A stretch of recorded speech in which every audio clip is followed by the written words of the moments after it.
Right, here we Yeah, are for the first of our regularly scheduled video recordings. yeah, whatever we're calling this thing. Exactly, I Yeah, don't think we've got a name for it yet. So They- I would say it's fortnightly, but it's you'd say bi-weekly. So mhm. Yeah, we're going to try to make good on that one. yeah, exactly. That's Mhm. right. That's right. Yes, yes. I remember when I went to Canada actually, and I used the word fortnightly, and moved over there. I was living there and used the word fortnightly, and everyone I was actually quite amused by that. They understood what I meant, but I asked them. They said they wouldn't use the word themselves. Yeah, I mean, I've heard, I'll do it in a fortnight or something like that, but I haven't really processed what the term was. So, Yeah, exactly. yeah, Mostly Brits and Aussies and Kiwis. I think they use that. sounds good. In any All right. case, why don't we introduce ourselves? Vern, do you Yeah. want to go first?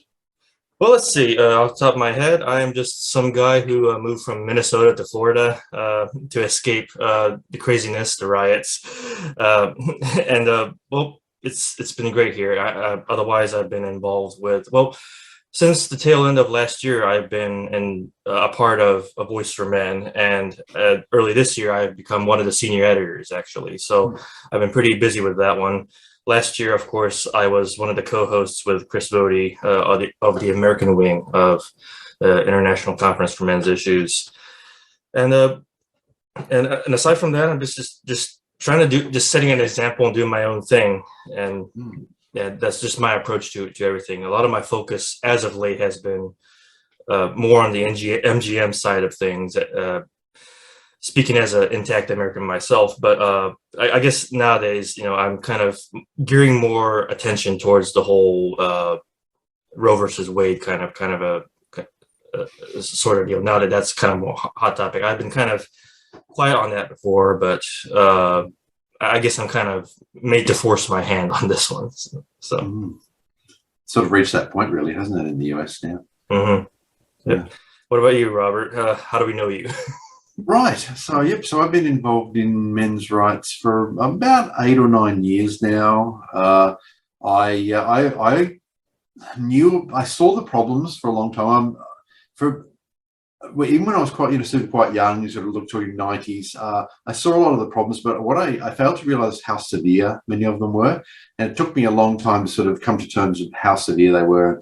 And I've often said I was 80% red pill by the time I was 20, but it took another 20 years to go the rest of the way. But when I realized that how serious things were, I felt I really had to step up. So been involved with A Voice for Men for a number of years. I was an editor for many years, and in January, Paul Whelan approached me and asked me if I'd be interested in taking over the site, which I was. So he transferred the site to me in January, and yes, we've been running it along with some other people ever since. And actually, you've been involved for a couple of years now, would be a couple of years. With the site or just with A Voice for Men. No, just last year. Oh, it was last year, right? Okay. Yeah, right, yeah. Okay, cool. Yeah, it's all been kind of sudden for me. Yeah. Yeah. Anyway, so I was also involved with the International Conference for Men's Issues on the Australian leg, it was fantastic. That was ICMI 21. That was fun. Absolutely fantastic experience. Yes, and I was also involved in ICMI 20, which was also an online conference. So that was originally going to be in Sydney. I was going to be running that, but unfortunately, with the pandemic, it all had to get cancelled, and so we moved it online. And I also did ICMI 17, which was in Australia. Right. I was part of the year 21 also, but not in a really official capacity. I just contributed something to that one. So that's right. Yeah. Yeah, so it's interesting you mentioned before being an intact American. That puts you in a relatively small proportion of the population, actually. I think so. And there were multiple factors, right? Like it had to do with me being a U.S. citizen born abroad in Japan, but it was said that, my dad didn't believe in it. So those are at least two factors that allowed me to be spared. Right, right. Right. Yeah. So your dad's American. Yes. Right. So that would put him in a fairly small proportion of the population too, actually being someone who doesn't believe in it. I think it's pretty prevalent in the US. I believe so. I'm trying to figure out what the demographics of them are. Is it more like a northern or southern thing, or does it really matter? That kind of thing. Yeah. I think it's worse. That's something I'm interested in kind of studying more. Yeah. That's interesting, actually. The data should be available. So I've actually looked at the data for Australia, and notably, Australia is quite a homogenous society relative to the US. Sure. We have 6 states, number of territories, but people move around a lot more. So there's a tendency for there to be less cultural distinction. And despite that, there's actually a fairly considerable variation in the proportion of boys who are circumcised in Australia. And it sort of goes, I think, between somewhere. The national average is about 10% now. But the state average varies quite considerably. I think one state was as high as 18%. It was quite a long while ago I looked at it. But even here in Australia, it varies quite a bit, which I found to be quite interesting. So I wouldn't be at all surprised, actually, if there was considerable variation in the US. Now, we talk a lot about how United States is kind of big on this whole thing, but we rarely talk about other countries here. So I guess, so this still sounds like, one too many for me, in Australia, of course. Yeah, but absolutely. Yeah. So what is it, more religion based, or is it more just available services? Because I know that it's more close to like how is the healthcare system in Australia anyway? Is it more like a national health system, or? Right. So we have, our system could actually be described as a hybrid system. So as I mentioned before, I've lived in Canada, so I've been able to compare it to Canada. In Canada, you basically can't, except for a few selected services that were kind of grandfathered in, you can't pay for healthcare. So there's a provincial-based system, and that's what you go through, and you basically, that's your only option. In Australia, in contrast, there's a national health system, so the government pays for primary health care in most cases. However, you're allowed to pay for healthcare if you want to. So if I needed an operation and I didn't want to wait through the public system, I could just go to a doctor and drop money on the table and have that, and have the operation, or if I needed one. So I often describe our system as hybrid. It's kind of interesting. I think the Australian Medical Association has, some years ago, not that long ago, I think only a few years ago, dropped support for circumcision, and the rate was already quite low. Okay. So I think the national rate is about 10%, but it's dropped considerably in the last 2 generations. And I actually think it actually has something to do with an American influence. So now I don't know what the rate was before World War II, but we had a lot of American soldiers here during World War II, and it did have quite an influence on the culture in many ways. And my suspicion, I haven't confirmed this, but my suspicion is that circumcision rates actually spiked after World War II. Because of the American exposure. Because of the American exposure, exactly, and then have been declining ever since. So that's kind of my feeling. There is a sort of a latent... of course, we talk about intactivism, which is the movement to abolish MGM alongside FGM, and almost all MRAs are also intactivists. I would say that Australian culture has a bit of a latent thread of intactivism, actually. There's quite a fairly high proportion of the population that are quite passionate about it, actually. We haven't, it is unfortunately still legal here. And there isn't enough political will yet to make it illegal, but there are a lot of people who find it highly objectionable, and certainly I think if people here were talking about circumcising boys, and I've seen this myself actually, there'll often be somebody who'll speak up and say, no, actually, I think you should not do that, and here's why. So, which is something that's missing, I think, in the US. At least that's my sense. Sure. Well, to go back to that American influence, so a lot of the times I hear story because I follow Brother K and the Bloodstained Man and everything like that. And there's like a lot of anecdotes from European women saying that they've never seen a circumcised one. And, those who have experienced it says it feels horrible. So why were the Australians talked into it at that time? Yeah, so at the time, I suspect that there was so in Australia at the time, Australia was feeling very threatened. I mean, there was war with Japan. Australia was, in a sense, on the front line.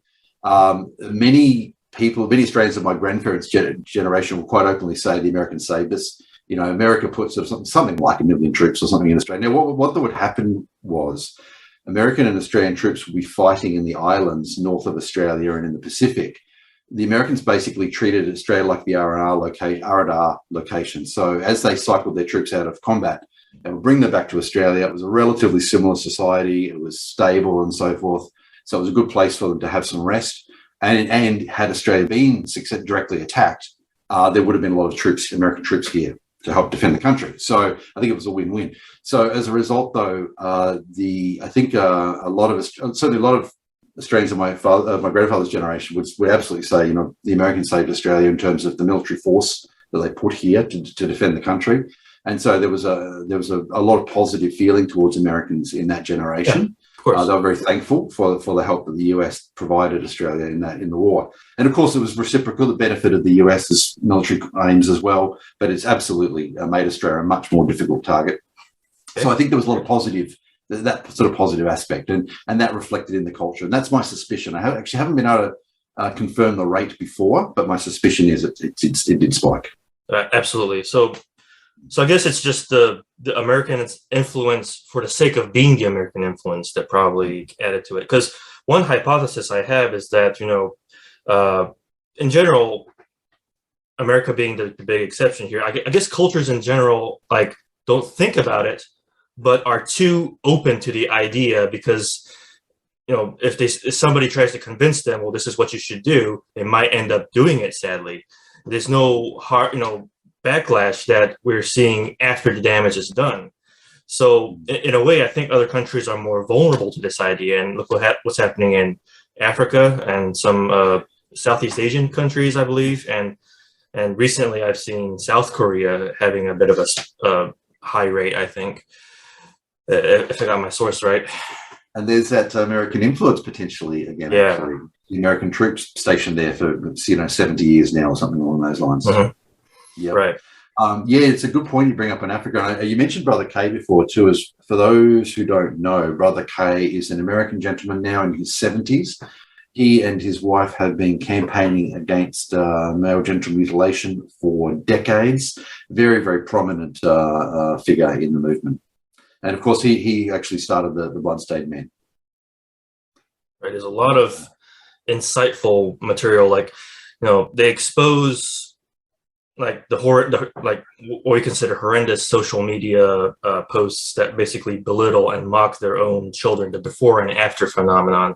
That's I've told people this, and I told Europeans this, and they're absolutely shocked that this sort of thing would happen. But it's like an everyday thing. I've had people who I used to know that did this back in the past. So that was rather distasteful even then. And what else? And there's the consequences, the deaths that can potentially occur, and they do occur. All that information is on their Facebook page and everything. So that's right, and the damage that's done. But I have to say though, even if there was no damage or anything like that, which we know there is, but even if there was no damage and there were no deaths, for me it's still a bodily autonomy issue, and it's not okay on that basis. If an individual chooses to be circumcised, a man chooses to be circumcised, he can do that as an adult. He can make that decision himself. But babies, the choice is being taken away from these individuals simply because they're babies and they can't object and they can't stop it being done to them.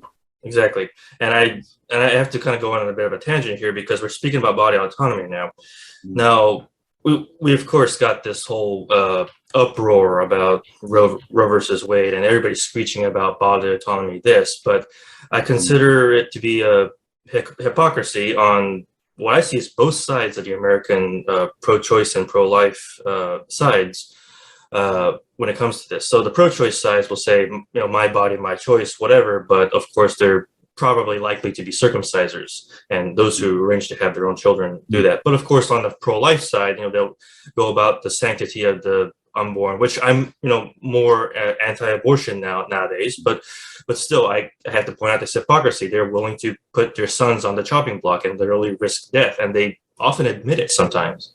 And they'll often argue it's a parent's choice, but of course, parents have the right to make decisions relating to the medical care of their children because the children cannot yet consent or in many cases understand the choice that needs to be made. But that's a medical matter, and even informed proponents of MGM will admit that circumcision isn't actually a medical requirement. So therefore, that shouldn't apply.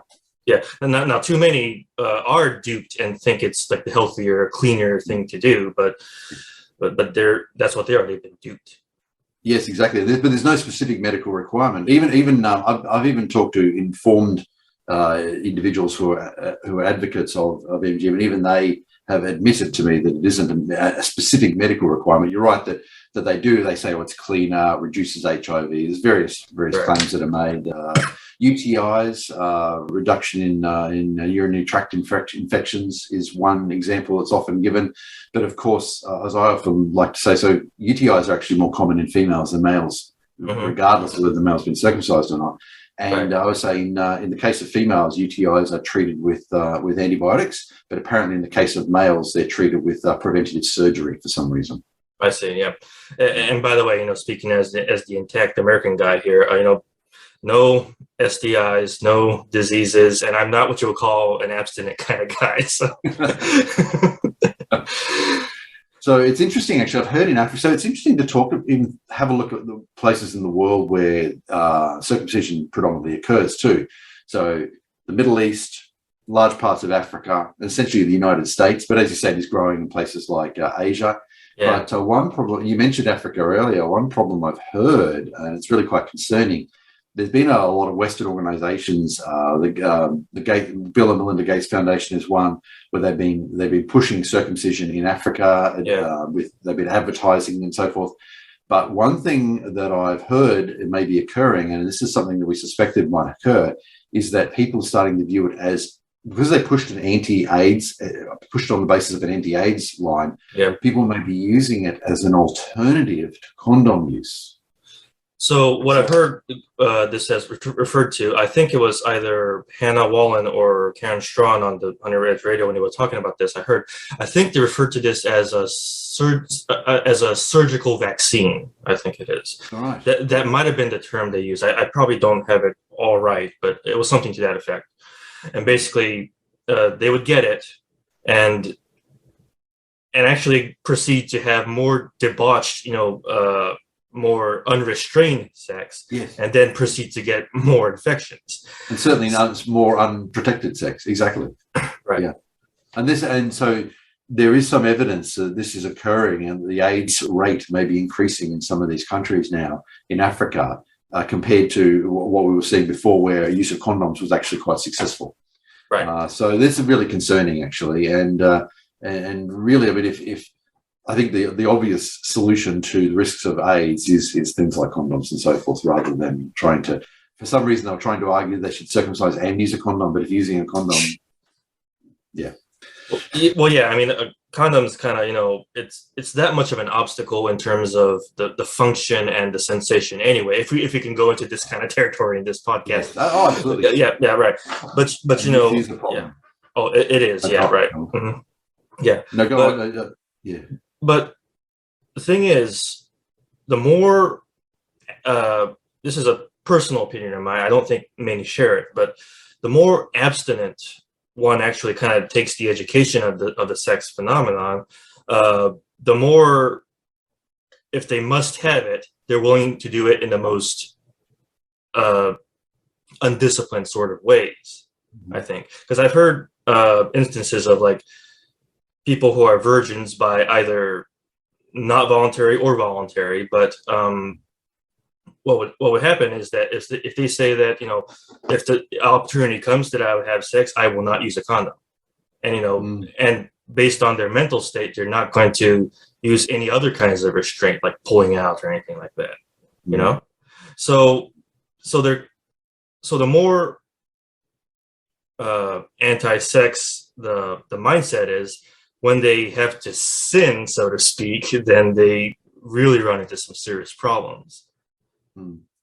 Yeah, because they're engaging in unprotected sex. Right. Yeah. Yeah. Exactly. Yes. Yeah, it's interesting. In fact, there was some research that suggested that people who were religious were not actually less likely to have sex. They were just a lot more likely to feel guilty about it, actually. So That's I more haven't got than, that, yeah. yeah, I haven't got that research to hand, but I remember reading that a year or Yeah. two ago. So I mean, this is the thing. I mean, we in the West, we come from sort of I guess the preceding society was Victorian society, which is perceived as quite prudish. My book, by the way, as I've mentioned before to Vernon, is called The Victorian Fallacy. And the reason I picked that title is because people seem to think that history was a lot like the Victorian era. And well, first of all, it wasn't. And secondly, even the Victorian era wasn't that much like the Victorian era, because the Victorians would like to present this idea of prudishness, but there was some pretty wild stuff going on underneath the veneer of civility. But in any case, yeah, through history, people have engaged in sex, a lot, okay, or with whoever they wanted to in many cases. I mean, people historically, in fact, historically, a lot of societies had sex practices that would make us blush, right? So I think there's a perception today that our society is a bit wild when it comes to sex, but in some ways we're actually kind of a bit on the conservative side. Yeah.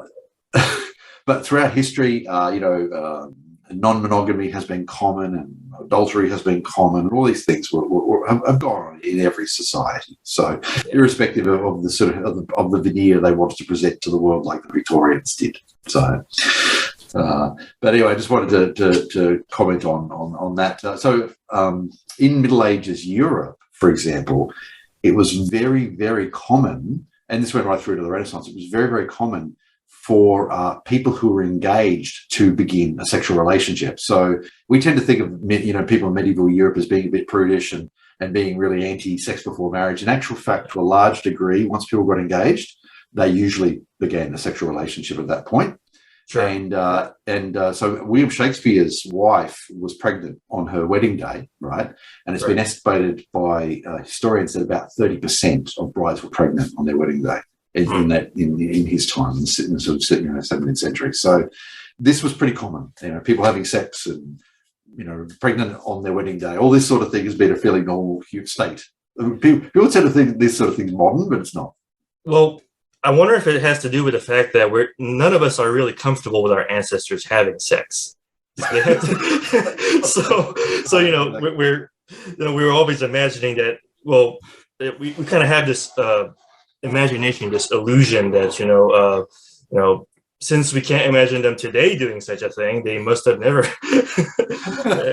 hate to break to everybody. That's right. Yes. In fact, I like to one of my points I like to make in relation to essentially the drive for sex that is and how what a drive there is to have children and so forth to a large degree.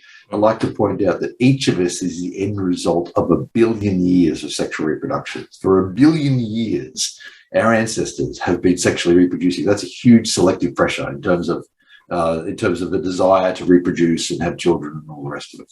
Right, that's easy to take for granted, and this is especially considering that creating children isn't the forefront in our mind as we engage in these sort of activities. We just want that kind of, ever since humanity's kind of entered into this existential phase about contemplating their own meaning and being aware of their own existence and becoming the sentient beings that we are, it's more about that sort of metaphysical catharsis, I suppose.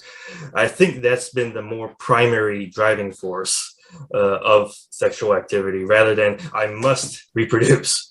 We don't have to think of it in those terms, but at some level it's happening. But yes, we don't consciously think of it in those terms. Yeah, it's more deeper. It's more. That's right. It's an underlying drive, but doesn't necessarily rise to the surface consciousness. Exactly. Yeah. Yeah. Exactly. Right. Yes. So it's good we've been able to talk about MGM there, which is an important point an important issue that we're looking at in men's rights. I was talking to some activists a couple of years ago, and they were expressing a surprise that it was such an active area for us.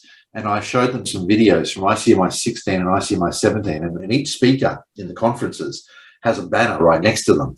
And right at the top, as I pointed out, for 16 and 17, the very first issue was male genital mutilation. So, and I think they were quite impressed and surprised by that, actually, to see that it was. And over the years, I said, I think there's been a move closer between the intactivists and men's rights, actually. I'd like to think so. Like, the intactivists seem to come from many, if not all, walks of life. They do. Yeah, that's probably the place I've seen the most ideological diversity in.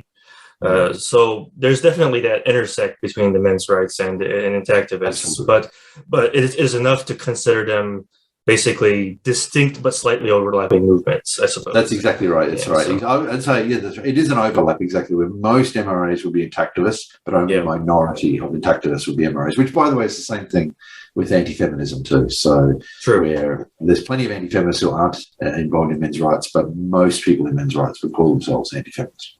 And that's the big thing that people need to realize, that, just because somebody is anti-feminist doesn't mean they care about men. No, exactly right. That's right. There's a lot of traditionalists who are very vehemently anti-feminist, but yes, they'll be the same ones who would draft men and send the men off to die in war while the women stay at home, perfectly safe. Exactly. And circumcise them. Yes. Right. Exactly right. Living in the United States, I just see these hypocrisies, like glaring, and it feels like you don't have a home sometimes because you have to kind of be one or the other to be sure. It's very particular to America. I don't know how it is elsewhere. You mentioned Europe, how the rate is quite, and that's what I've heard a lot too. I've visited Europe. I've been to UK and Germany and France briefly, but I've never spent any substantial amount of time there. But talked to a lot of Europeans online, and that's the impression I get too, that it's quite rare, except for, say, there's a couple of immigrant communities who have got sort of who have the tradition, but for the most part, otherwise, it's relatively rare. Yeah, absolutely. And it does show too how rarely these days it's necessary, because that's another argument we hear. It was necessary as a medical treatment for phimosis, for example. For those who don't know, phimosis is a condition where the foreskin can't retract properly. It's actually relatively common. It's a very high proportion of young boys have some sort of phimosis, which I believe is not considered a problem below a certain age. It's generally only considered to be a diagnosable condition once a boy gets to about sort of 13, 14, 15, somewhere around there. That sounds about right, yeah. Yeah. So where the foreskin doesn't retract, if the foreskin doesn't retract beyond a certain point, it can cause some problems. But what they found is that treatments of what they actually call stretching exercise, which, believe it or not, is stretching the foreskin over the glands, penis, and some topical creams where they have hormonal creams, I think, which assist. And one study found, I think 6 weeks was about the average time the vast majority of the boys were able to correct the problem within about 6 weeks, which is if you think about it, 6 weeks of sort of, stretching exercises and some applying some cream is nothing compared to the severity of going through a circumcision operation. Also too, there's a couple of procedures now that are available that in the past maybe they had to do a circumcision. Now they've actually got a couple of new procedures which they can use instead of a circumcision, and therefore this is if the stretching exercises have failed. One's called the dorsal slit, where they do a cut in the foreskin and basically make it easier to retract. Sure. And that's an alternative to and far less damaging than a circumcision. This almost kind of blows out of the water that whole circumcision where medically necessary. Almost, it's like this is, even that is a bit of a scam. It's like, because I've heard of a lot of situations in which it was prematurely retracted, therefore supposedly necessitating the removal of and such. Right. So even that I'm worried to say. I don't. I almost question the supposed medical necessities in any case, especially since we have these better, less invasive procedures, as you mentioned. Yeah, and that's a good point you mentioned about the forced retraction. So, and this is a point the intactivists have been really great at basically driving and getting people to understand. attempting to retract the foreskin of a boy before it's ready can damage the foreskin, and then doctors have come along and said, well, now we'll circumcise as a result of the damaged foreskin. So, and the problem was caused by people doing something with the foreskin that it wasn't supposed to do at that age. So, yeah, the intactivists have been really good at encouraging parents to leave the foreskin alone when they're infants. So, absolutely. And of course, then I don't know, Vernon, if we've ever talked about this, but it's been mentioned a few times on ABFN and so forth. I've mentioned in a couple of interviews. Foreskins are not destroyed as medical waste. Infant foreskins are not destroyed as medical waste. Some are used in medical research, but a high proportion of them go to the cosmetic industry. That's what I'm seeing as well. And I think just straight off the top of my head, what's her name? Kate Beckinsale, and the other one, the one I always get Sandra Bullock. Sandra Bullock. That's the other one. Yeah. Yeah, right. So those are two big time people saying, I got the penis facial, you know. Yeah, I think Oprah may have done something too, actually. Oprah promoted it for at least. I don't know if she's a recipient herself. Well, I mean, I guess she has to be if she's a big proponent of it. But you know, she did promote it, didn't she? Yeah, right. That's right. And that's right. They grow the material from infant male foreskins. And then they apply that. They basically produce the material, which is then put in the cream and applied to the face. And just it's awful. It really is absolutely awful that this is going on. And the hospitals are selling these foreskins. That's, I think, a lot of people don't realise too. The hospitals are selling these foreskins and they've got quite a nice side business going on. So the hospitals, American hospitals in particular, are incentivized to try to get parents to agree to a circumcision, because the hospital will then take that material and sell it. Yeah, it's kind of, you can't be paranoid enough, right? I mean, when you think about anybody else that might have young sons, you know, and they have to go to their pediatrist,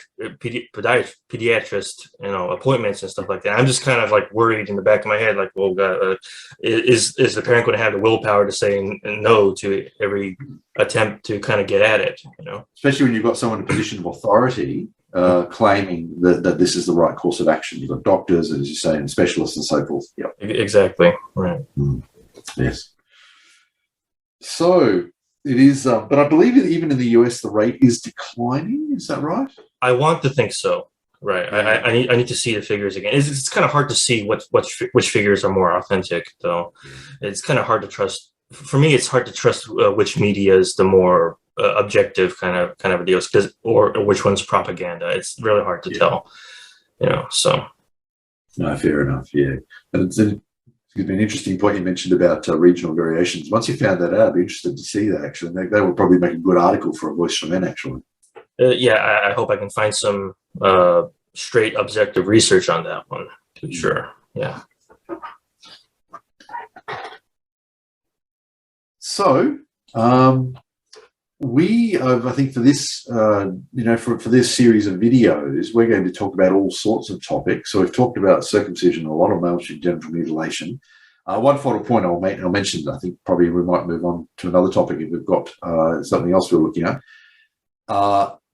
Male genital circumcision, what we normally call circumcision, is not intrinsically less damaging than female genital mutilation. So in fact, they've rated the different forms of genital mutilation, and male genital mutilation, circumcision, is about halfway up, actually.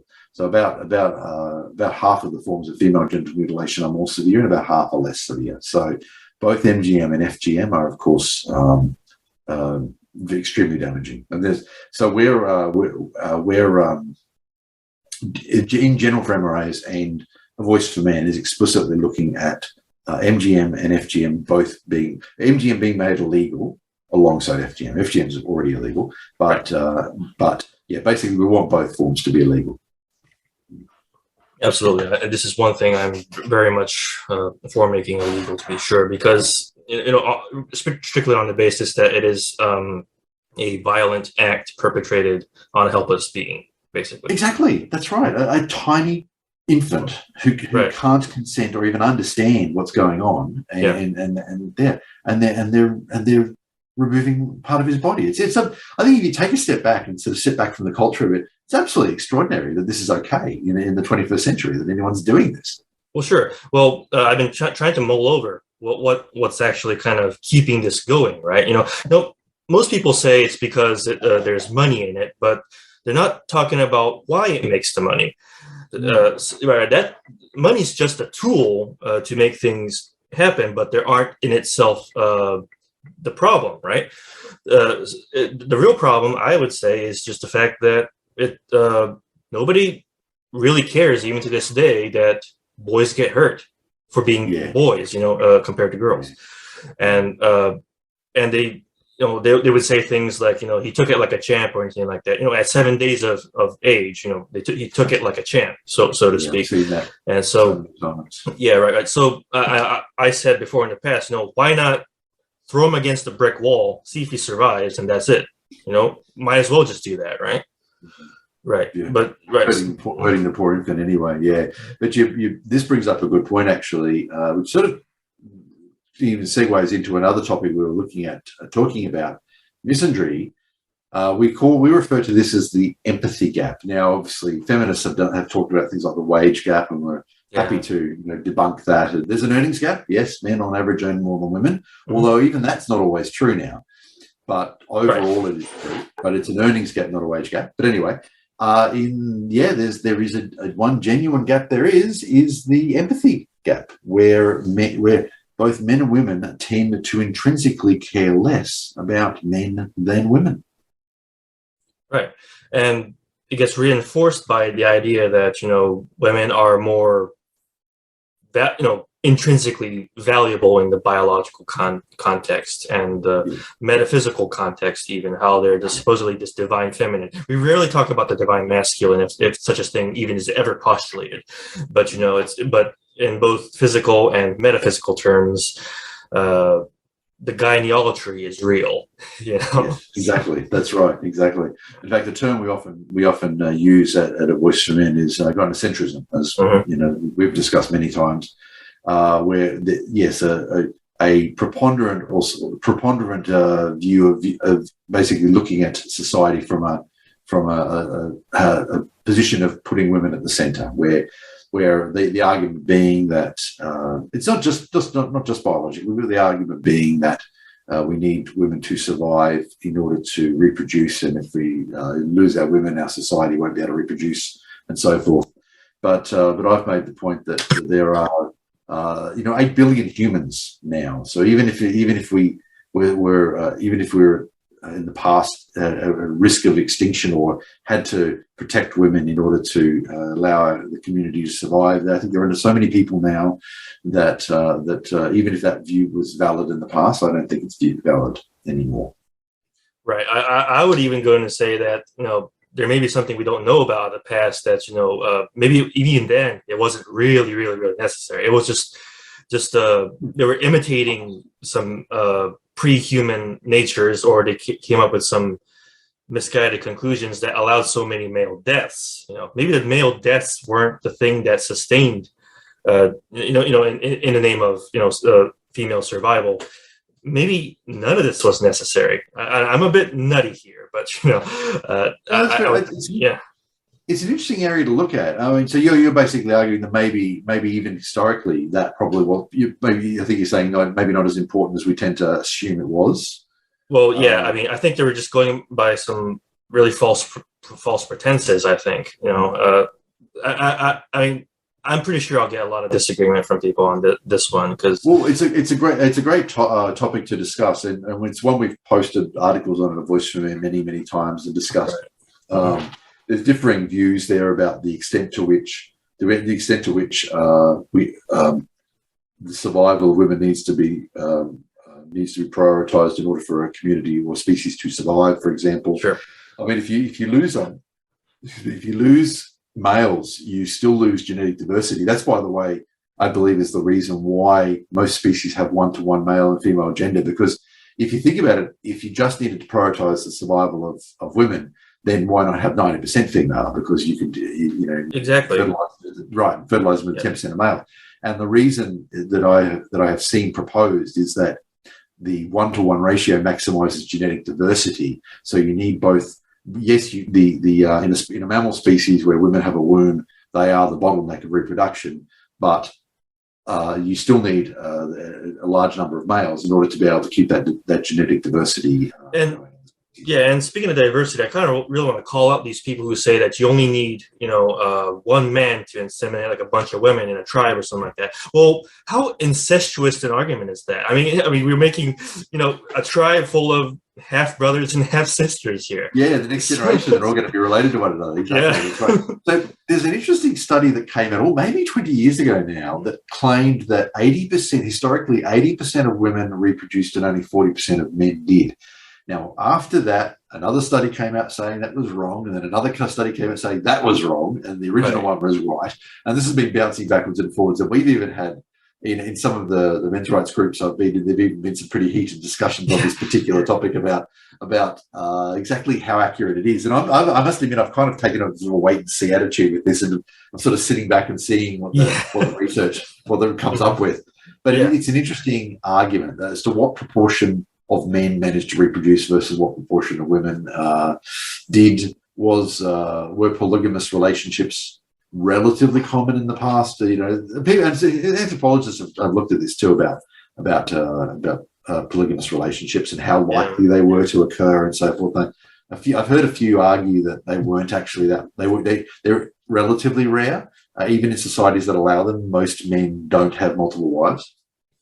Well, that's the sort of thing that I kind of always boil down to what I would call the economics of one's own time, right? Because when we're speaking about things like polygamy and stuff, and how historically that's the kind of thing that was going on or something like that. Well, who has the resources to maintain such a polygamous relationship, especially if it's like one-to-many? If it's a one-to-many relationship, like many-to-many, I can kind of understand how it could be more nuanced, but I'm thinking about applying the context in the modern day, and it's got to be so expensive to do. It's like, like, why would you even want to? Right.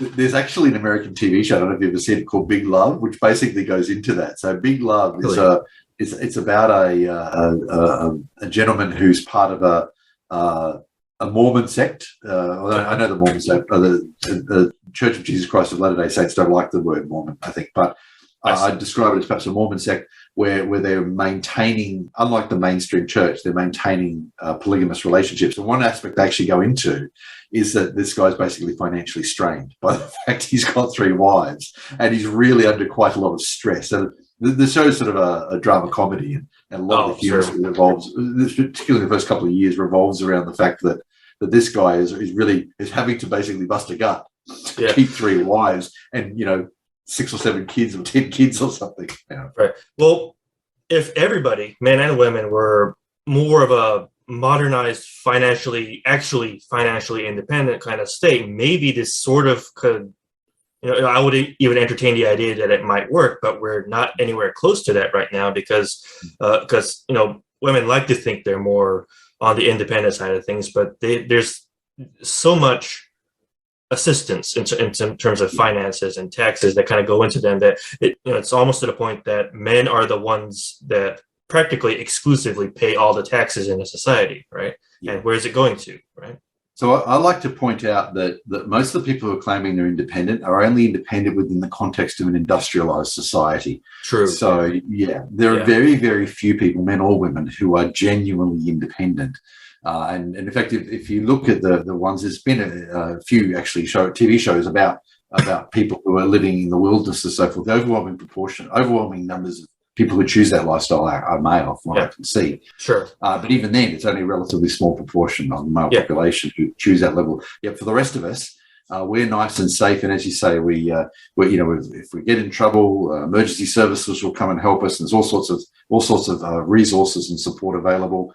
And you make a very good point about taxation. So the bulk of taxation is actually paid by men, and the bulk of services are actually used by women. So society, taxation to a large degree is actually a transfer of wealth from men to women in Western civilization. That's actually true.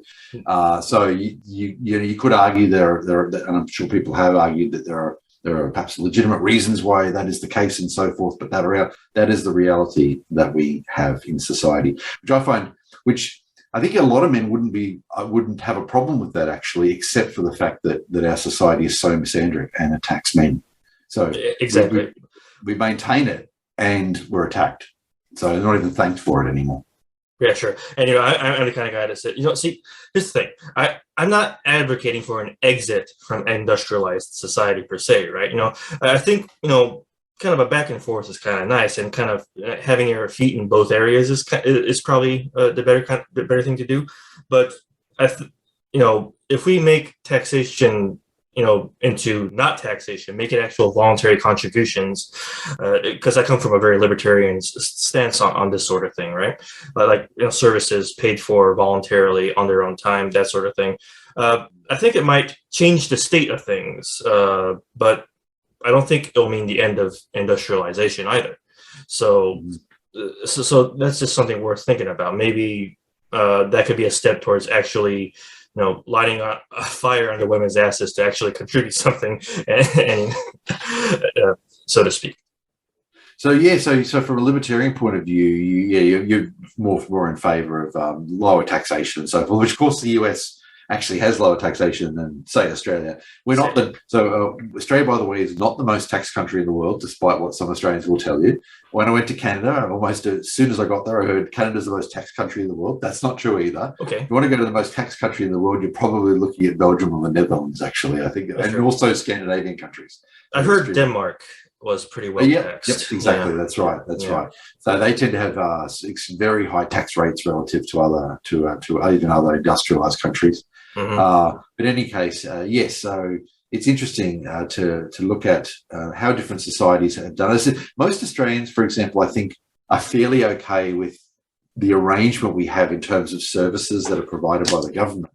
But as I said, it really comes down to the fact that an increasing number of people, not just men, are objecting to the society being so misandric and attacking men. Yep. And here the men are working 40, 50 years, contributing significantly to the system and the bulk of taxation in the system, and then the system is actually attacking them, or in the case of the family courts, they're funding the system, which is essentially destroying their lives. Yeah, funding into the system that's sabotaging the very benefactors, so to speak. Exactly. Yeah. By the way, there is hard data on this. We have this on A Voice for Men. There's a study that was released in New Zealand which looked at taxation. And what they found in New Zealand was, and this should be fairly applicable to other countries, men were essentially revenue neutral, where the amount of money that men were putting into the system was about roughly, over their lives, was roughly the amount that they were taking out. The women were being paid about 150,000 New Zealand dollars more each than they were putting into the system over their life, which sounds to me like the only reason the New Zealand system was staying afloat was essentially economic growth. That the system was getting, the economy was growing. Otherwise, they probably couldn't be able to afford those sort of numbers. But I think it's fairly typical of others, I suspect, at least of Western countries. Yeah, I mean, we talk about the problems of socialism, but we're not talking about how gendered socialism actually is, it seems. So, that's right, exactly. And as I think a lot of men would, historically at least, were okay with this arrangement. It came with respect.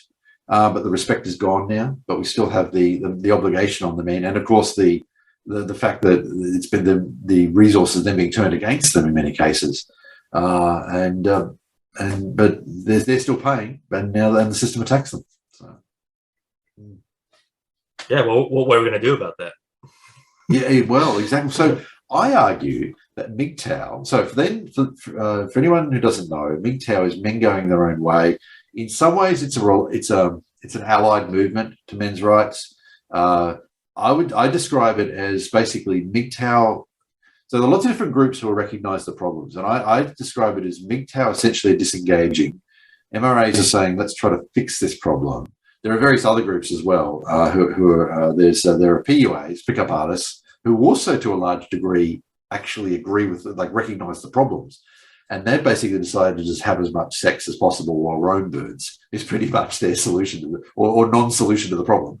So the MRAs are trying to fix it. MGTOW are disengaging, but I've argued that MGTOW is an economic weapon, that if enough men disengage, it will ultimately deprive the system of the tax base that is itself being used to attack men. My interpretation of MGTOW is pretty consistent with what you just mentioned here. In fact, I would say that MGTOW is more of a men living for their own sake.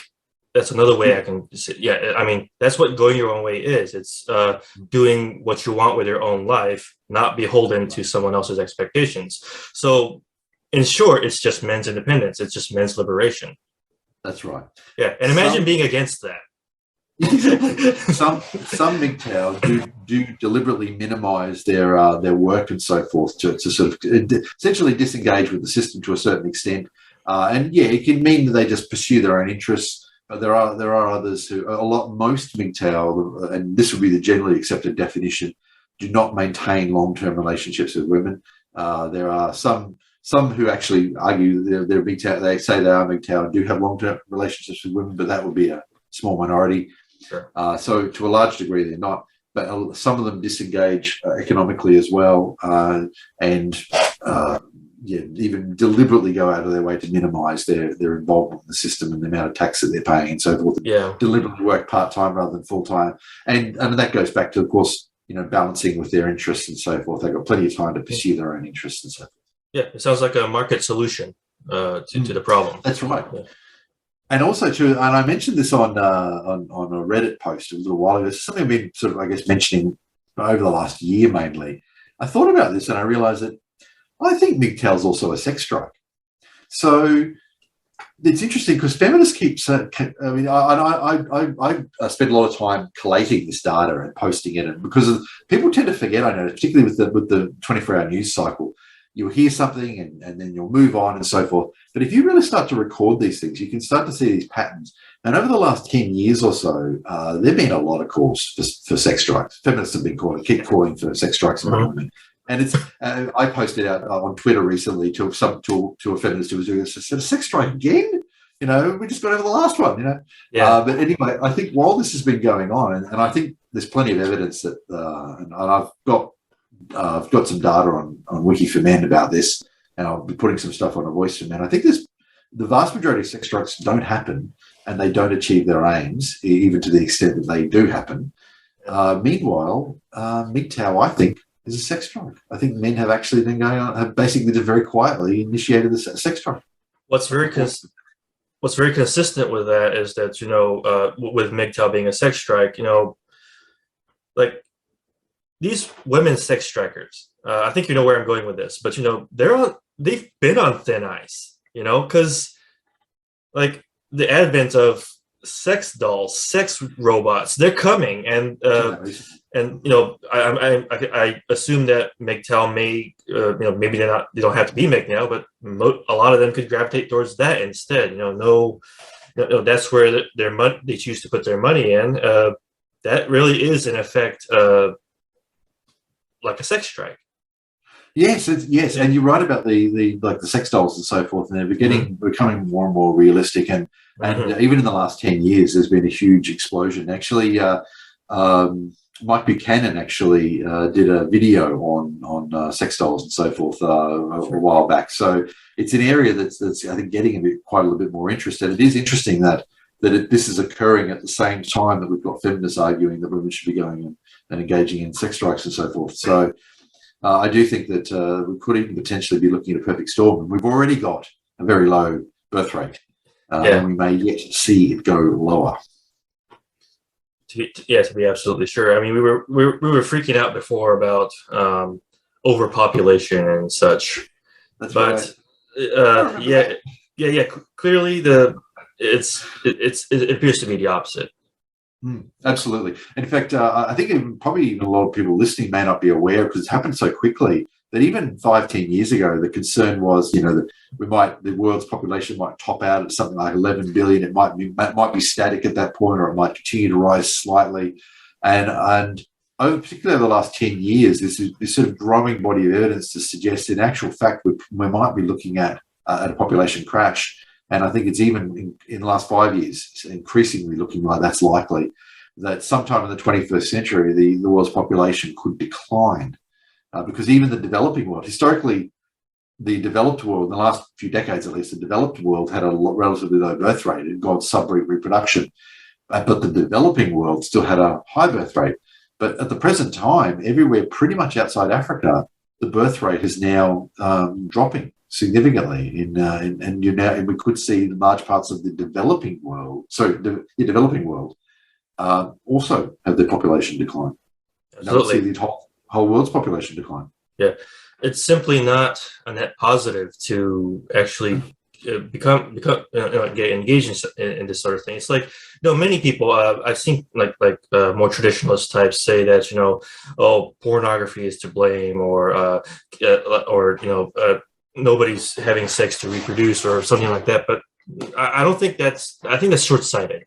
I think because those are more alternatives to the problem.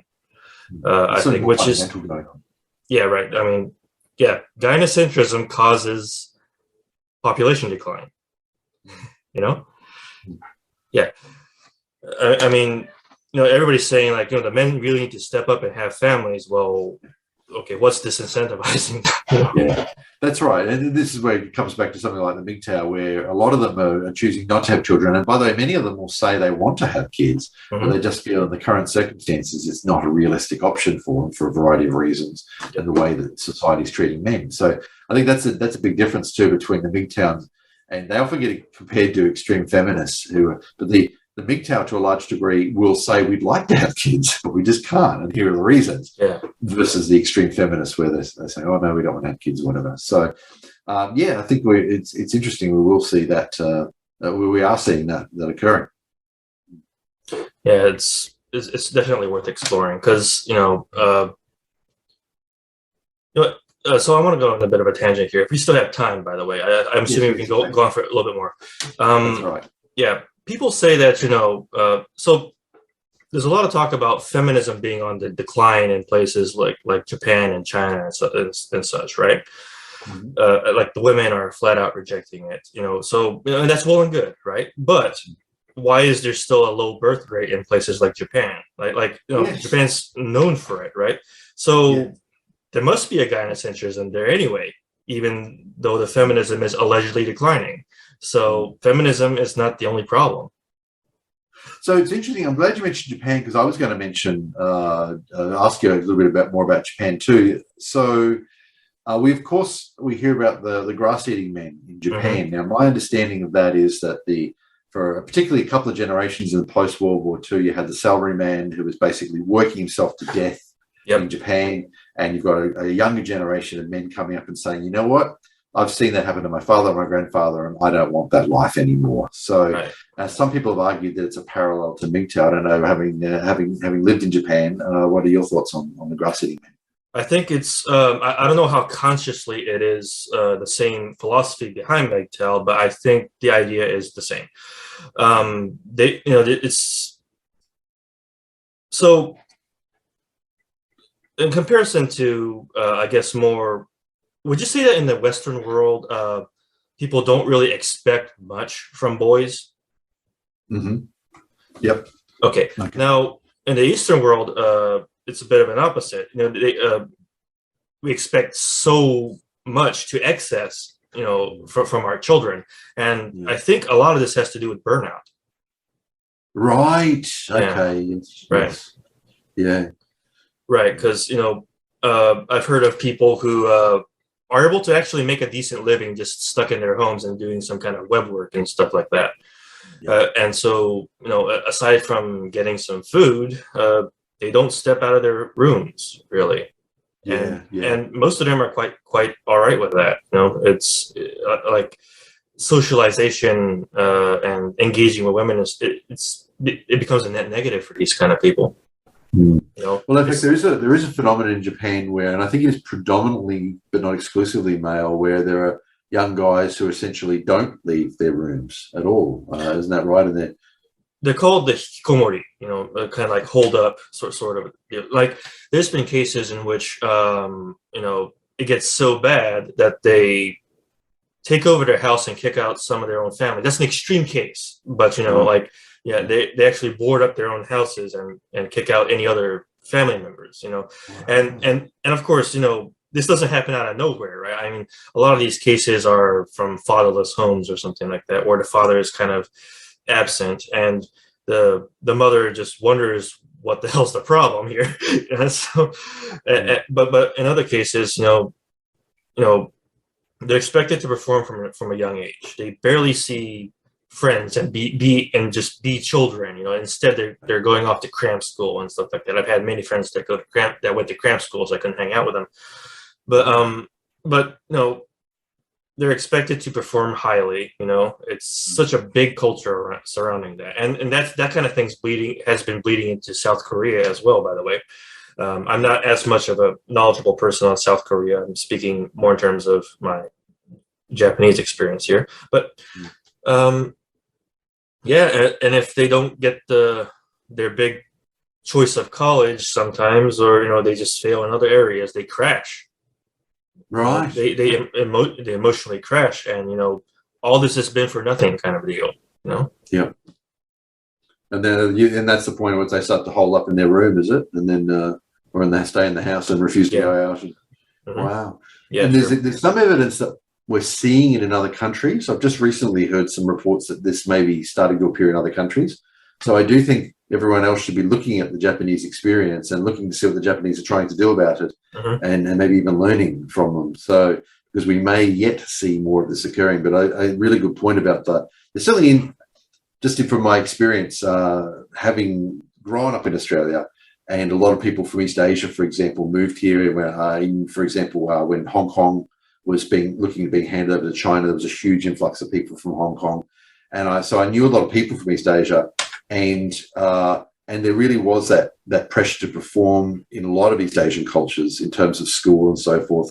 Often the kids who would come from Hong Kong in particular would be the top 3 or 4 in the class, and they were up studying 3-4 hours a night, and we weren't, and this sort of, this is an early high school and so forth. And I do see that there does seem to be a phenomenon that across East Asian cultures to a large degree, and it does put enormous pressure on the children. And I think that's sad. I suppose as for Western culture, there is much more of a view of being a child, spending your child, being a child, having the childhood and having the balance and so forth. But it is a shame that occurs, and that the pressure that puts on the poor children, and that so you're basically suggesting that that's then why we're now seeing this phenomenon appear. I think it's a big part. Yeah. Like, people wonder why this happens, but they aren't really to face some hard facts. Yeah. It's really worrying, and I said that I just recently, last year or two, I've heard of some reports that this may be appearing in other countries. So I think we should all be taking a great interest in what's going on in Japan and how they're dealing with it, actually. Oh yeah, absolutely. Yeah. So, and I think getting back to population too. So Japan's population, has it started to decline, or is it still growing? I don't know if you know offhand. That's something I need to kind of do more studies on. But the common trope about Japan is that it's always declining, and there's less and less children all the time. I think it's been a long time coming, but it's just steady and down. Like, if it's a spike, I guess I'll find out. But I'm assuming it'll be big news. The population declines. There's a delay. Like, the birth rate drops, and then later on the population declines. So it's interesting. I did look at Japan a little while ago, and I thought it either was close or maybe had started to decline, but I'm not 100%. But Russia, interestingly enough, just earlier today, I was having a look, and I was reminded that during the peak of the Cold War, the population of the USSR, Russia in the USSR was about 200 million or something, and it's down to 143 million now. So Russia's population has declined. They did pick up a little bit there for a little while, but it started to decline again, I think. So we are seeing countries, that are starting to decline outside the West. And of course, the West props up its population with immigration to a large degree, or we'd already, Australia would have a declining population now if we didn't have the massive immigration we've got. Same with Canada. The US lasted a bit longer, but I think the US birth rate is now dropping to the point where if it wasn't for immigration, the population would start to decline. Yeah, absolutely. And speaking of that, I guess another factor is playing in is that, in the name of cultural identity and national purity, there, for all practical purposes, there isn't really an open, I don't mean open, but like an active immigration policy in places like Japan, right? Like you're not, like if you're not Japanese, you're not a citizen, basically. Yeah. And you'll never fit in. That's the attitude that these people have. And, and it's so tied into their race. I was having a conversation yesterday with some other people. You'll see that ahead of time, but, there's just this idea that, racism, you think the Western world is so racist and such, right? But not nearly as racist as the Asian countries. Right? And a lot of other parts of the world too, in all honesty. There are some very racist parts of the world. Middle Eastern countries, for example, still treat sub-Saharan Africans absolutely abominably. Sure. And Libya, I mean, they had, and this is an area I want to talk about actually, because they had sub-Saharan African men on the auction block in Libya within the last 10 years, within the last 5 to 10 years, where as Libyan society had a series of problems there in recent years, they had chattel slavery again, selling sub-Saharan men on the auction block, just like they did, 100, 200 years ago. I mean, slavery obviously has never gone away. It's still right. There are more people in place now. But go on. But I was wondering if so you would then argue that it's almost more common today than it was. Well, it is. There are more people. There are more people enslaved today than any point in history, but as a proportion of the population, it's relatively small. I think around 40 million people are enslaved at the moment. Okay, I'm actually go ahead. Sorry. No, so and a significant proportion are men, and it's not talked about. Well, yeah.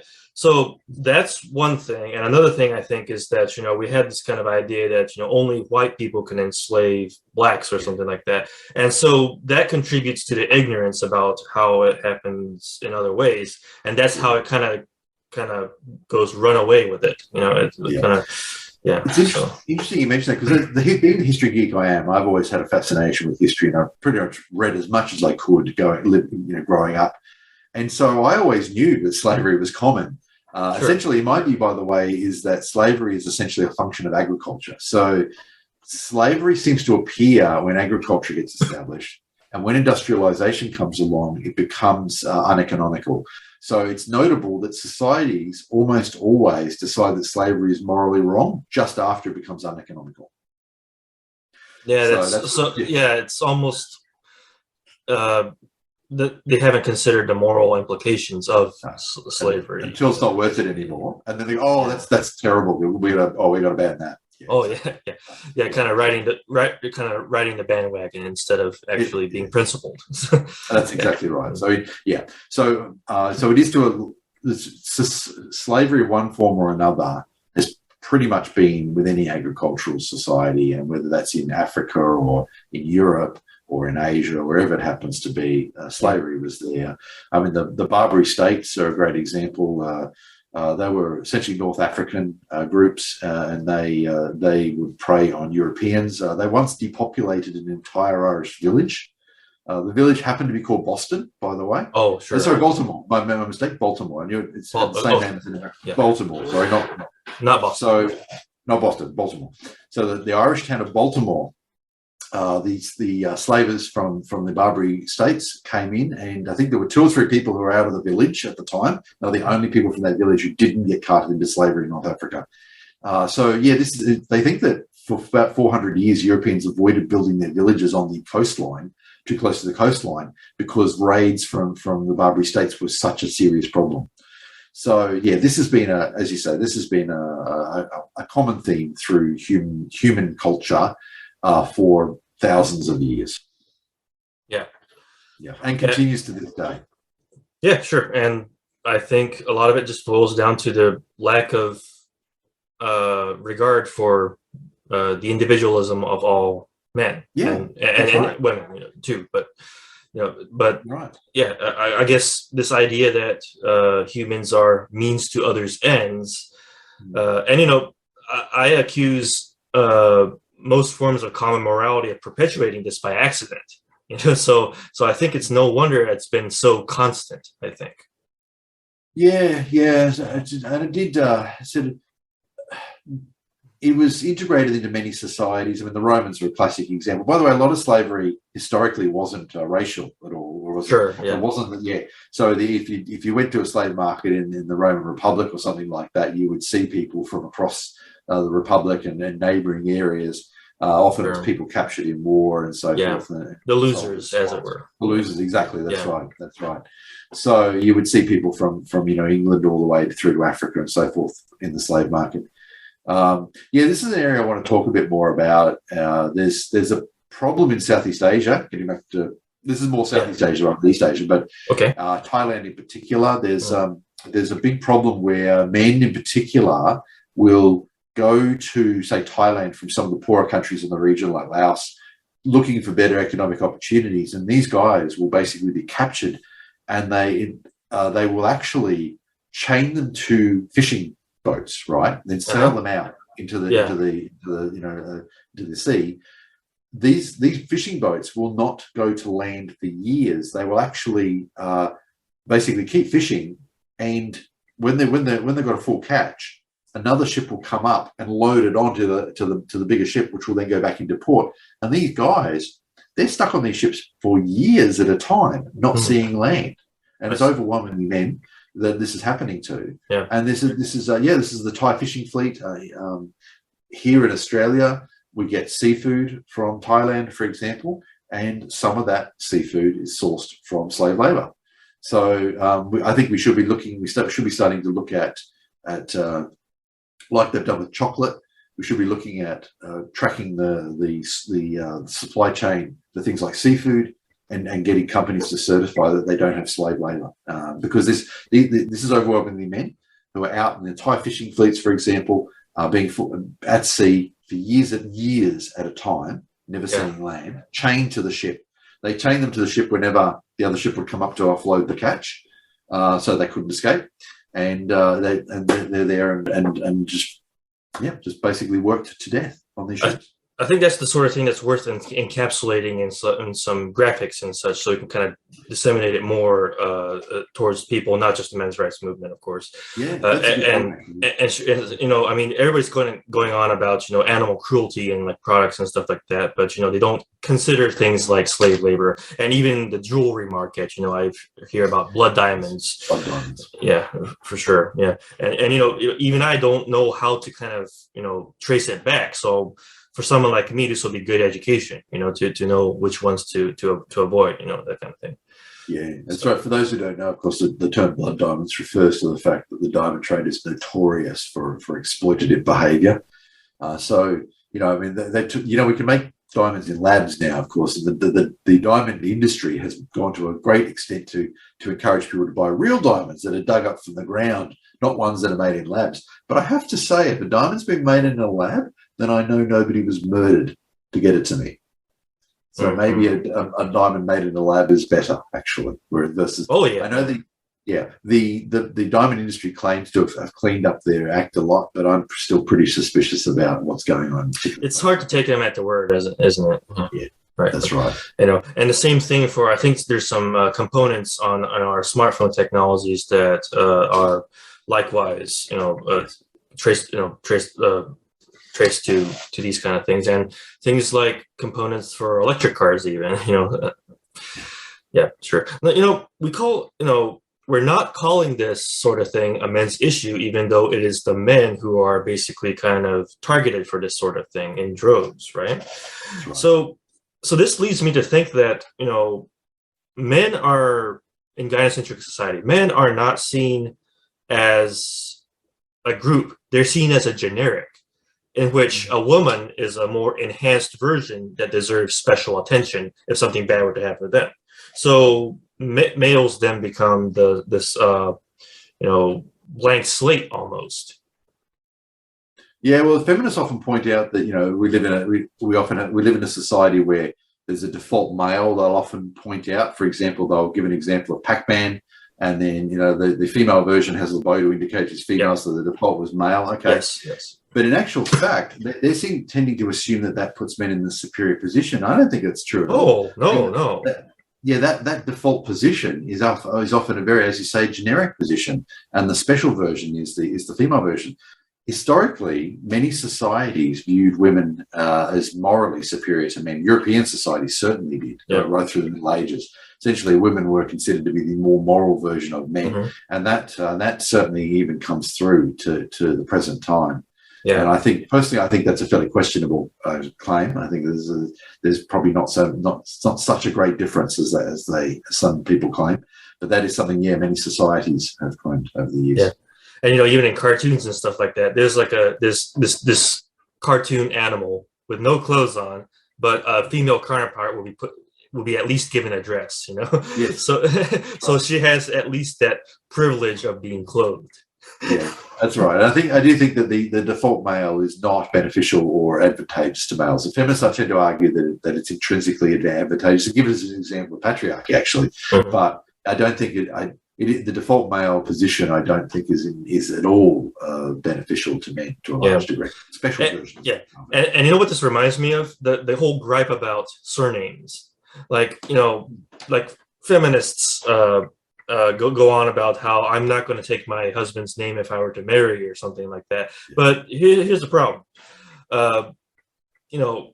If a woman takes a man's surname, it's more closer not to her losing her identity, so to speak, by her name, but rather appropriating the man's identity, and then his property and his genetics and his labor. So that's why I think being Mrs. Male name is more of a position of privilege than the other way around. Yeah, it's interesting. Yeah. I hadn't thought of that actually. Yeah. And plus, what are these feminists going to do? Like, take on their own dad's name, and if not, then what are you going to take his grandfather's name? Unless you can trace your matrilineal heritage like all the way down, it's pointless. And that's a great term you just mentioned there, matrilineality. Yeah. So that's something I encourage everyone to look up if they don't know what it means. If a society inherits titles and inherits wealth through the male line, it is said to be patrilineal. If it inherits titles and wealth through the female line, it is said to be matrilineal. There are plenty of patrilineal and plenty of matrilineal societies. Our society happens to be patrilineal, which is why the names are inherited from men. Ancient Egyptian society was matrilineal. So I've often heard, and you often hear people say, this society was matriarchal, that society was matriarchal. When they say that, it almost always means something like matrilineal. There's a few other cases, a few other terms too, but I find that a lot of people misuse the term matriarchy in that regard, and they really meant a matrilineal society. Yeah, right. There are only, I think they're right in the sort of 3,000-year history of Egypt, of pharaonic Egypt. There were only about 3 female pharaohs, I think. So it obviously wasn't a matriarchy, but it was a matrilineal society. Yeah. And so that's one funny side effect of that, actually, of course, is Pharaoh was the husband of the woman who sort of was at the end of that line, right? And so many men would marry their own sisters in order to get control. So their father had been Pharaoh, and his oldest daughter, her husband, would be the next Pharaoh. So they would marry the brother and the sister off, so that the son would end up the next Pharaoh.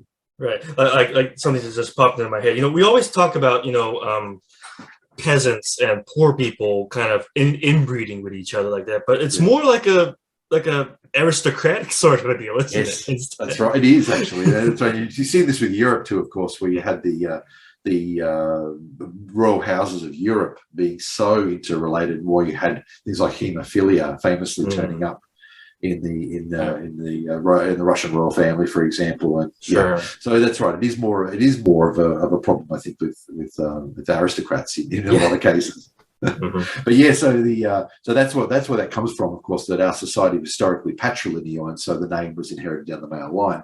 But that's all it meant. I mean, there are plenty of matrilineal societies around the world. There are various other aspects like matrifocality and matrilocality that I talk about in some of my speeches with ICMI.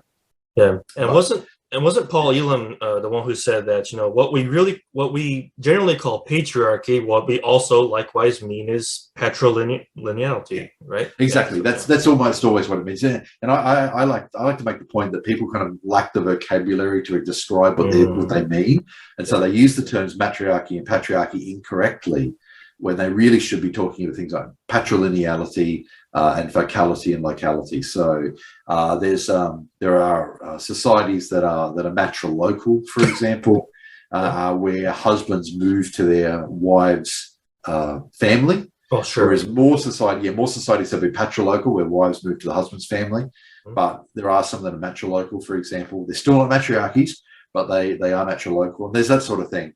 And I encourage everyone who's with interest in this to understand these terms, these correct terms, to describe what they're talking about instead of misusing patriarchy and matriarchy. Yeah, it seems like people kind of take and so one side takes and runs with a certain limited set of vocabulary and make outlandish claims, but then the reaction to that commits a similar error in which you then take that thing that they ran away with and say that it is the opposite, I suppose. Like one example I've seen recently is the word autonomy, right? Because in the wake of the whole Roe versus Wade thing, everybody's screeching about autonomy. Now, I think that what they really want is for men to pay for abortions, for killing fetuses, but that's not autonomy, right? Because you're not the one really in charge of it, right? At the very least. But then some traditionalists, some of the anti-abortion people who I agree with them about the whole anti-abortion thing, but they would proceed to go on and say that autonomy is not actually a good thing. Committing that same error of the misuse of the term. So what is using the term autonomy? Right. Yeah. Right. I've seen those on the right actually speaking against the idea of autonomy, which that's not right either. So that's a good point, actually. Yeah. In fact, regarding terms like matriarchy and patriarchy, I've seen people on both sides. You made a really good point. I've seen people on both sides of this argument misuse the term. So I've seen plenty of people on the men's rights side who have misunderstood these terms, and that's why over the last few years I've made it my mission to sort of spread information on these terms to get people to understand the terminology and be able to describe it a little better. But yes, there's plenty of people even within broader anti-feminism who don't understand the terminology. Yeah. I mean, I realize that some people kind of jokingly say that they're the patriarchy or something like that, but sometimes that line kind of gets blurred. Maybe it's kind of hard to tell sometimes whether they actually mean it or not.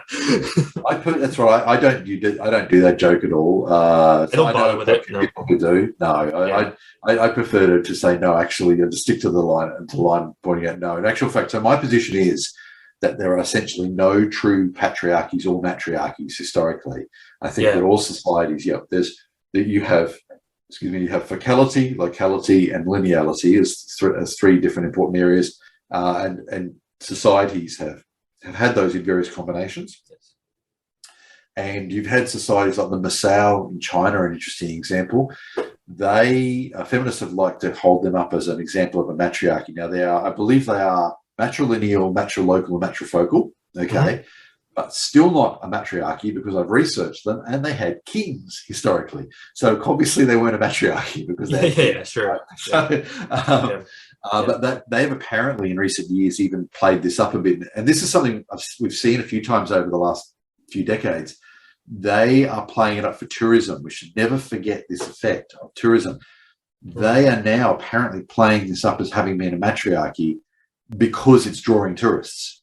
I'm sorry, I'm drawing tourists where again? To the Misandry community in China. Misandry community. Okay, sure. Yeah. So the area where they live in China is attracting tourism because this idea has been spreading.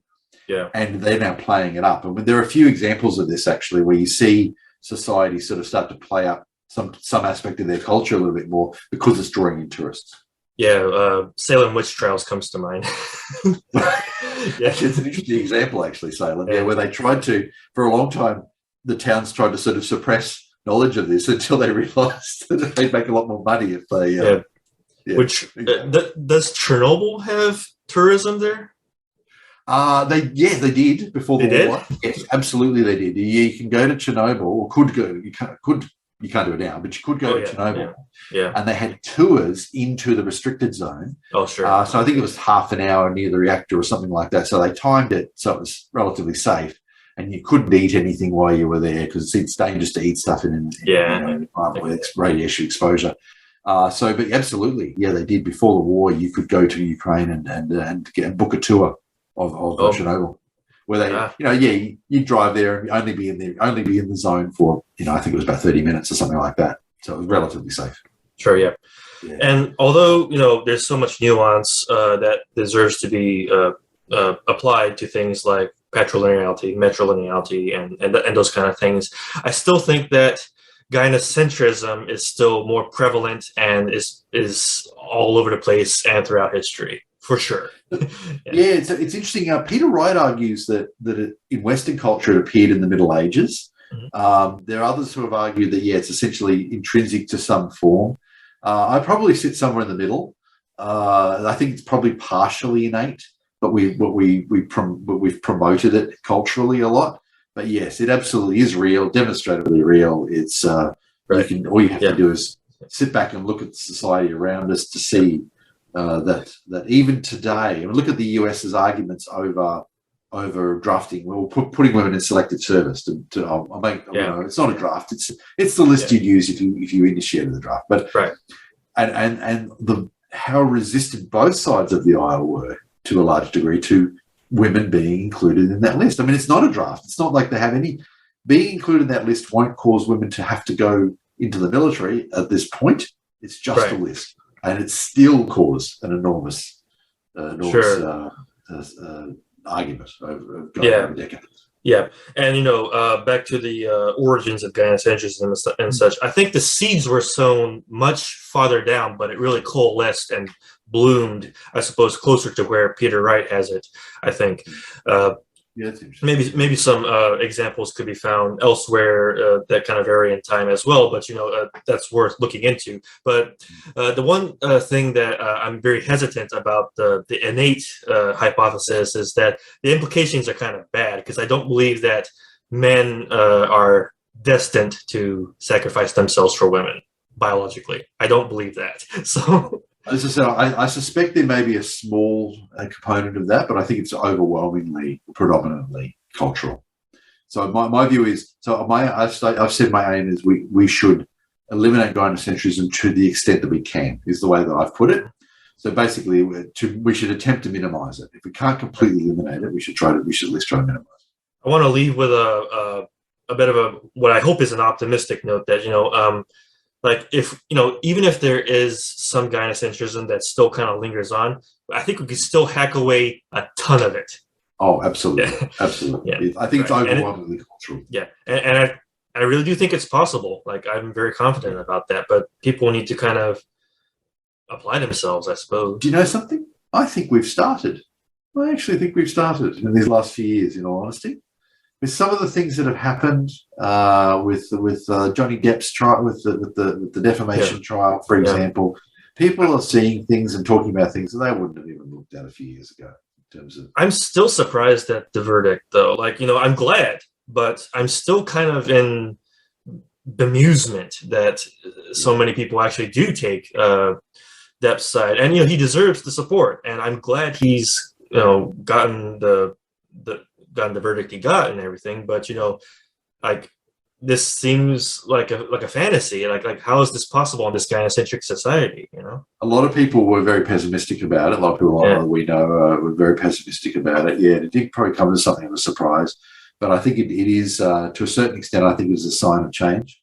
Even talking about these issues, the fact he's famous, obviously, has caused people to look at it when they wouldn't have otherwise looked at it. We know there are so many cases like this occurring that nobody cared about, but because he was already well regarded, it caused them to look to sit up and take notice. And well, this is even after the smear campaign.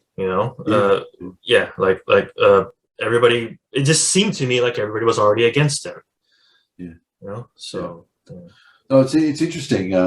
So I think we are seeing. I think we're actually turning a corner in the last even the last 2-3 years, I just a sense of change in society, in Western society.